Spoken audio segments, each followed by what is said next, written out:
Hello అందరికీ, అందరు ఎలా ఉన్నారండి? బాగున్నారా? అందరు బాగుండాలి అని మనస్ఫూర్తిగా కోరుకుంటున్నాను. ఈ వీడియో వచ్చేసి నా ఈవినింగ్ రొటీన్ని మీకు చూపిస్తూ ఒక చిన్న టాపిక్ గురించి అయితే మాట్లాడాలి అనుకుంటున్నాను. అలానే ఇక్కడ పిల్లల కోసం నేను ఎగ్లెస్ రవ్వ కేక్ అయితే ప్రిపేర్ చేస్తున్నానండి. చాలా అంటే చాలా టేస్ట్గా ఉంటుంది. పిల్లలు కూడా చాలా ఇష్టంగా తింటారు. నేను దీనికి కావాల్సిన ఇంగ్రీడియంట్స్ అన్నీ స్క్రీన్ మీద ఇస్తాను, అది కూడా చూడండి. అలానే నేను 3 days బ్యాక్ ఒక వీడియో అయితే పోస్ట్ చేశానండి. ఎవరైనా చూడకపోతే అది కూడా చూసేయండి. చాలా అంటే చాలా యూస్ఫుల్ అవుతుందండి మీకు. అంటే మన మిడిల్ క్లాస్ ఫ్యామిలీస్కి వచ్చిన శాలరీలో ఎంతవరకు మనం సేవింగ్ చేయగలము అనే దాని గురించి క్లియర్గా ఎక్స్ప్లెయిన్ చేశాను. ఎవరైనా చూడకపోతే ఒకసారి చూసేయండి. ఇంకా టాపిక్లోకి అయితే వెళ్ళిపోదామండి. మన మిడిల్ క్లాస్ ఆడవాళ్ళకి మోటివేషన్ అనేది చాలా అవసరం అండి. మనం ఓవర్ థింకింగ్ అస్సలు చేయకూడదు. మన మిడిల్ క్లాస్ ఫ్యామిలీస్లో ఆడవాళ్ళకి ఓవర్ థింకింగ్ అనేది చాలా ఎక్కువ. ఎందుకంటే ప్రతిదానికి మనం తెలియకుండానే రియాక్ట్ అయిపోతూ ఉంటాము. అంటే ఎలా అంటే ఇప్పుడు మన ఫ్రెండ్సే ఉన్నారనుకోండి, వాళ్ళు కొంచెం మంచి పొజిషన్లో ఉన్నారు, వాళ్ళు ఇల్లు కట్టుకున్నారు, మనం ఇంక ఇలానే ఉన్నాము అనుకునే టైంలో మనకి తెలియకుండానే ఆలోచన వచ్చేస్తుంది. అంటే అయ్యో వాళ్ళు సెట్ అయ్యారు, మనం సెట్ కాలేదు, మనం అంత పెద్ద ఇల్లు ఎప్పుడు కడతాము అనే ఆలోచనలు మన బ్రెయిన్లో అనేవి కదులుతూనే ఉంటాయి. అలాంటివి మనం కంట్రోల్ చేసుకోవాలండి. ఈ రోజుకి మన పొజిషన్ ఇలా ఉంది, రేపొద్దున దీనికన్నా బెటర్ అవుతామేమో అనే ఆలోచన పెట్టుకోవాలి. అంతేగాని దీనికోసం ఓవర్ థింకింగ్ అయితే అస్సలు చేయకూడదండి. మన బ్రెయిన్ని మనం ఎప్పుడు కంట్రోల్ చేసుకుంటామో మన హెల్త్ కూడా బాగుంటుంది. ప్రతి ఒక్క ఆలోచన నిజం కాదు. ప్రతి ఆలోచన మనం ఆలోచించవలసిన అవసరం కూడా లేదండి. ప్రతి ఒక్క ఆలోచన మీద మనం యాక్షన్ తీసుకోవక్కర్లేదు. అలానే దానికోసం ఫైట్ కూడా చేయక్కర్లేదు. మన బ్రెయిన్కి మన సేఫ్టీ అనేది చాలా ఇంపార్టెంట్. ఇలా చేస్తే మంచిది కాదు, ఇలా చేస్తే పక్క వాళ్ళు ఏమైనా అనుకుంటారేమో అనే ఆలోచనలు అన్నిటినీ మనం పక్కన పెట్టేయాలి. మనం ప్రతి ఒక్కటి ఆలోచిస్తే మనకి తెలియకుండానే భయం, కోపం లాంటివి వచ్చేస్తాయి. అందుకే ఏ చిన్న విషయానికైనా సరే మనం ఎక్కువగా రియాక్ట్ అవ్వకూడదు. మనకి వచ్చిన ప్రతి ఒక్క నెగిటివ్ ఆలోచనని మనం హోల్డ్ చేసేయాలి. అలానే ఎప్పుడు పక్కవారితో కంపేర్ చేసుకోకూడదండి. పక్కవారితో మనం కంపేర్ చేసుకున్నాము అంటే మన ఇంట్లో తెలియకుండానే గొడవలు వచ్చేస్తాయి.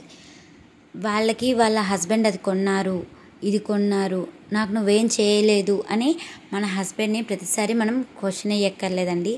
అలా ప్రతిసారి మనం క్వశ్చన్ వేసి మన ఇంట్లో గొడవ పడితే మన కాపురం కూడా సరిగ్గా ఉండదు. సరే వాళ్ళు కొనుక్కున్నారా, ఓకే నెక్స్ట్ టైం కొంటారేమో ఇతను అని వెయిట్ చేయాలి. సరే కొనలేదా, పర్లేదు, పిల్లల్ని చూసుకుంటున్నారు, అలానే మనం ఫుడ్కి అయితే లోటు లేకుండా ఉంటున్నాం కదా అని కొంతవరకు మనల్ని మనం సర్ది చెప్పుకోవాలి. అంతేగాని ప్రతి ఒక్కరితోటి మనం కంపేర్ చేసుకోకూడదండి. అలా కంపేర్ చేసుకున్నాము అంటే ఇంట్లో తెలియకుండానే గొడవలు వచ్చేస్తాయి. ఆ గొడవల వల్ల మన ఫ్యామిలీలో ఇంకా డిస్టర్బ్ అయిపోతుందన్నమాట. పిల్లలు సఫర్ అవుతారు, అక్కడ హస్బెండ్ సఫర్ అవుతారు, మనం కూడా అయ్యో నా లైఫ్ ఇలా ఉంది అని మనం కూడా తెలియకుండానే సఫర్ అయిపోతాం. వీటన్నిటిని పక్కన పెట్టేయాలండి. ఏదైనా సరే ఆలోచించడం నేర్చుకోవాలి. మన హస్బెండ్కి మనం ఒక మాట అన్నాము అంటే అతను కూడా చాలా బాధపడుతూ ఉంటారు. అతను కొనే పొజిషన్లో ఉంటే మనం అడగకుండానే కొంటారు. అంతే కదండి, మనం అడగవలసిన అవసరం కూడా లేదు. ఎప్పుడైనా సరే ఫ్యామిలీలో కంపారిజన్ అనేది అస్సలు చేసుకోకూడదండి. వాళ్ళు డ్యూటీ నుండి వచ్చేసరికి మనం నవ్వుకుంటూ వాళ్ళతో మాట్లాడితే వాళ్ళకి అదే చాలు. మనం వచ్చి రాగానే వాళ్ళతో గొడవ పడ్డామనుకోండి, వాళ్ళు కూడా మెంటల్గా డిస్టర్బ్ అయిపోతారు. అలా ఇంట్లో ఫ్యామిలీలో గొడవలు అనేవి స్టార్ట్ అయిపోతూ ఉంటాయి. సో ఇలాంటివి మనం కంట్రోల్ చేసుకోవాలండి. ఇలా మనల్ని మనం కొంతవరకు మోటివేట్ చేసుకుంటూ ఉండాలి. అలా చేసుకున్న రోజే మన ఫ్యామిలీలో గొడవలు రావు, అలానే హెల్త్ కూడా మనది పాడవదండి. ఈ జనరేషన్లో తెలిసిందే కదా, చిన్న ఏజ్ నుండే తెలియకుండానే చాలా హెల్త్ ప్రాబ్లమ్స్ అయితే వచ్చేస్తున్నాయి. మన పిల్లల్ని మనం చూసుకోవాలి అంటే మనం ఫస్ట్ హెల్తీగా ఉండాలి.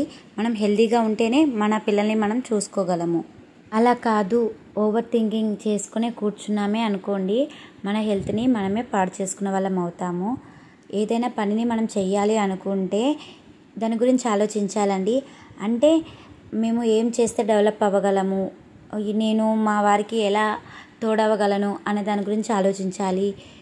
కొంతమంది టైలరింగ్ ఇష్టం, కొంతమందికి జాబ్ చేయాలని ఇంట్రెస్ట్ ఉంటుంది, కొంతమందికి ఇప్పుడు యూట్యూబ్ చేయాలని ఉంటుంది. ఇలా ఒక్కొక్కరికి ఒక్కొక్క ఆలోచన అయితే ఉంటుంది కదండి. అలా మనకి దేని మీద ఇంట్రెస్ట్ ఉంది అనేది ఫస్ట్ మనం గ్రహించాలి. నాకు దీని మీద ఇంట్రెస్ట్ ఉంది, దీనిని నేను ఎలా చేయగలను, దీనిలో నేను ఎలా డెవలప్ అవ్వగలను అనేది మనం ఆలోచించుకోవాలి. అంతే తప్ప వేస్ట్గా అన్ని ఆలోచనలు మాత్రం పెట్టుకోకూడదు. ఇప్పుడు ప్రెజెంట్ నేనే ఉన్నాను, పిల్లలతోటి నాకేం చేయడం అవ్వట్లేదు, ఫస్ట్ నేను పిల్లల్ని చూసుకోవాలి, తర్వాత నేనేమైనా చేయగలను అనే దాంట్లో నేను ఉన్నానండి. అందుకే నేను ఇంకా ఎలాంటి ఆలోచనలు అయితే ప్రెజెంట్ పెట్టుకోవట్లేదు. నాకు వీలున్నప్పుడు నేను వీడియోస్ అనేది పోస్ట్ చేస్తున్నాను. నేను దగ్గర 1.5 year అయితే అవుతుంది యూట్యూబ్ ఛానల్ స్టార్ట్ చేసి. ఇప్పటికీ నాకు అమౌంట్ అయితే రాలేదు, ఎందుకంటే నేను రెగ్యులర్గా అయితే పెట్టలేకపోతున్నాను. సో పిల్లలు రేపొద్దున్న స్కూల్కి వెళ్ళిపోయారు, ఇంకా పర్లేదు నేను ఖాళీగా ఉన్నాను అనే టైంలో నేను కంటిన్యూ చేస్తాను, అప్పుడు నేను సక్సెస్ అవుతానేమో అలా ఆలోచించుకుంటాను. అంతే తప్ప వేస్ట్గా అన్ని ఆలోచనలు అయితే పెట్టుకోను. వాళ్ళు సక్సెస్ అయ్యారు, వీళ్ళు సక్సెస్ అయ్యారు, వీళ్ళు ఇలా ఉన్నారు, వాళ్ళు అలా ఉన్నారు అనే ఆలోచనలు అస్సలు పెట్టుకోకూడదు. ప్రతి ఒక్కరికి కష్టపడితేనే సక్సెస్ ఉంటుందండి. ఆ కష్టపడడానికి కూడా మనకు ఒక టైం అంటూ కావాలి. ప్రెజెంట్ మనకి ఫ్యామిలీ ఇంపార్టెంట్, ఫ్యామిలీని చూసుకుందాం, తర్వాత ఏదో ఒకటి చేద్దాం అనే ఆలోచనలు మనం మోటివేట్ చేసుకుంటూ ఉండాలి. అంతే తప్ప ఒట్టిగా కూర్చొని అందరి గురించి ఆలోచించి మన హెల్త్ని మనం అస్సలు పాడు చేసుకోకూడదు. నేనైతే ఇలా థింక్ చేస్తూ ఉంటానండి. మీకు ఈ వీడియో ఎంతో కొంత యూజ్ అయింది అని నేను అనుకుంటున్నాను. ఎప్పుడైనా సరే మనల్ని మనం తక్కువ అంచనా వేసుకోకూడదండి. ప్రతి ఒక్కరికి ఒక టాలెంట్ అనేది తప్పకుండా ఉంటుంది. కాకపోతే ఒక్కొక్కరికి ఒక్కొక్క టైం అంటూ ఉంటుంది. ఆ టైం వచ్చినప్పుడు మనం తప్పకుండా చేస్తాము, అందులో సక్సెస్ అవుతాము. దేనికైనా సరే వెయిట్ చేయాలండి. కొన్ని సిచ్యువేషన్లో మనం వెనకడుగు వేస్తాము.